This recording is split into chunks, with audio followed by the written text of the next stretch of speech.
Hello and welcome back to my channel.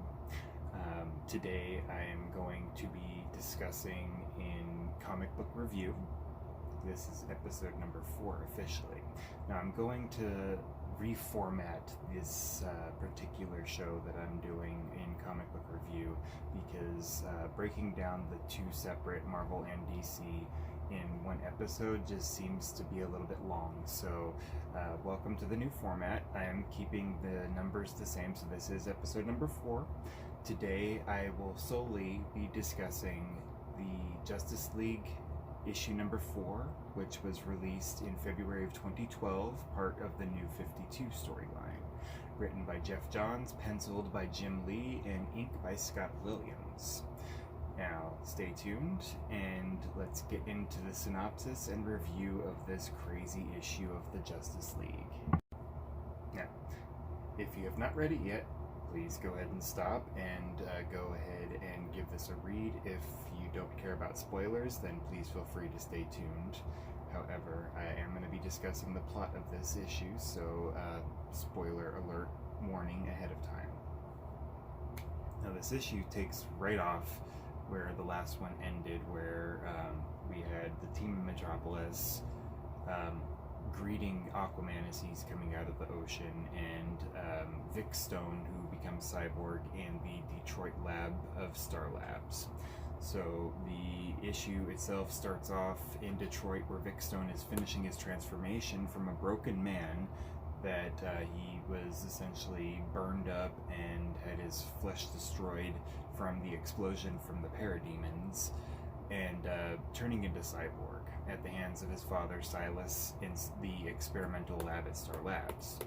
Now, the Promethean technology is finishing rebuilding the damaged flesh just in time as the parademons are trying to break into the lab to get to Silas, Vic, and the remaining survivors from the previous onslaught in the last issue. Vic comes to life again. He didn't necessarily even die, but he just kind of revives and comes back, and Silas explains to Vic what's happening, that the cybernetics will be in control of his body until it could be determined that it's safe to transfer the power to Vic.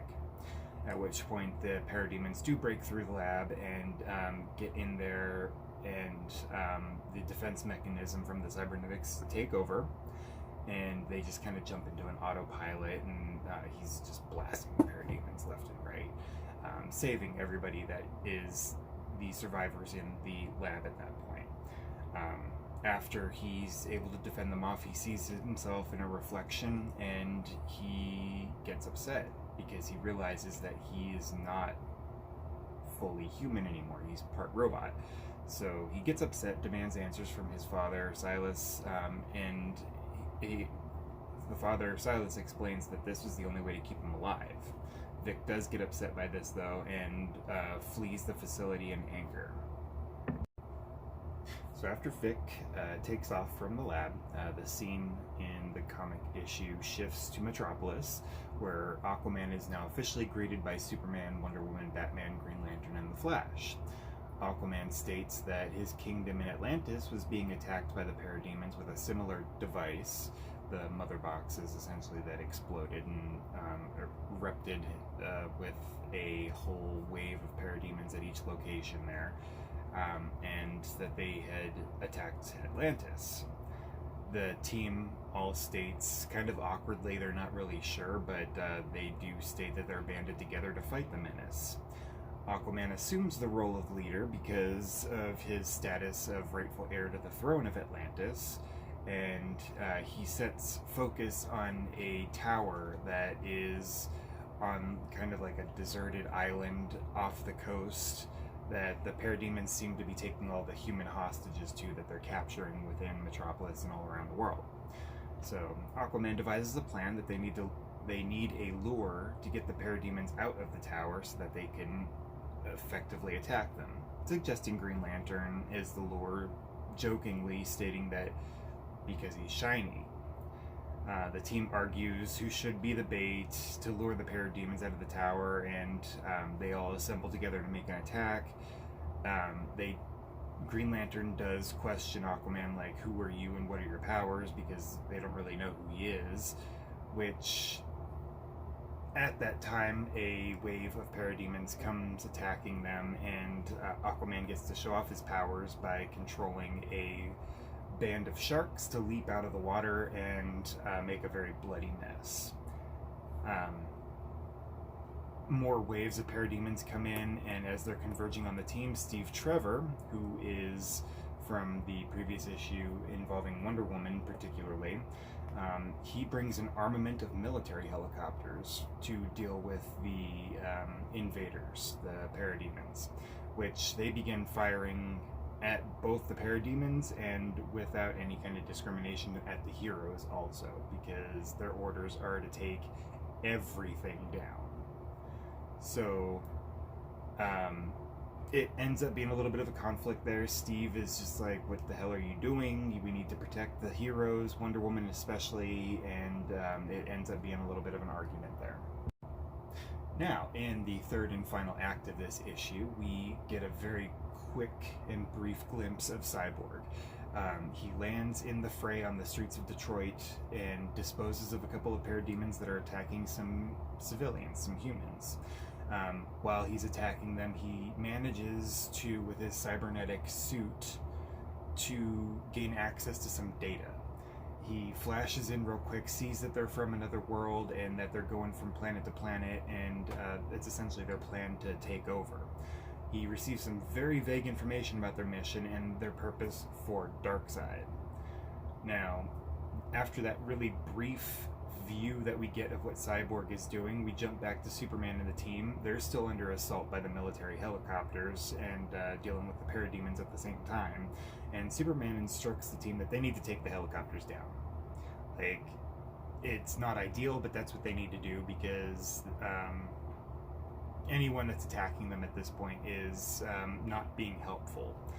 So Flash and Green Lantern decide that they're going to get the people off of the helicopters as they're being taken down by the rest of the team so that they can remain as the good guys. At this point, very abruptly, Cyborg arrives in Metropolis through a boom tube. More than likely, it was triggered when he was killing the parademons in Detroit and brought to where the rest of the team is. So Green Lantern sees this, thinks that he's a parademon, and tries to subdue him with the Green Lantern ring, but the rest of the team tells him quickly to back off because he's clearly not one of the parademons, that he is a human or a cyborg, or there's a little bit of confusion because half man, half metal. Now, Cyborg quickly comes to and comes to his senses, and he's issuing a warning that these parademons are going world to world and that he is coming. But before Cyborg can explain any further, Darkseid himself comes through a boom tube and lands on Earth. His arrival sets off a large wave of energy that throws all of the heroes back, and he closes out the issue by introducing himself, "I am Darkseid." Now for my review. As an avid comic book nerd and reader, because of the fact that I know what these certain beings and characters and technologies are, it makes it a little bit easier for me to understand. But if I were to step back and look at this from the eyes of a new reader, someone that has never read anything in these comics before, I would have to rate this, unfortunately, a 6.5 out of 10.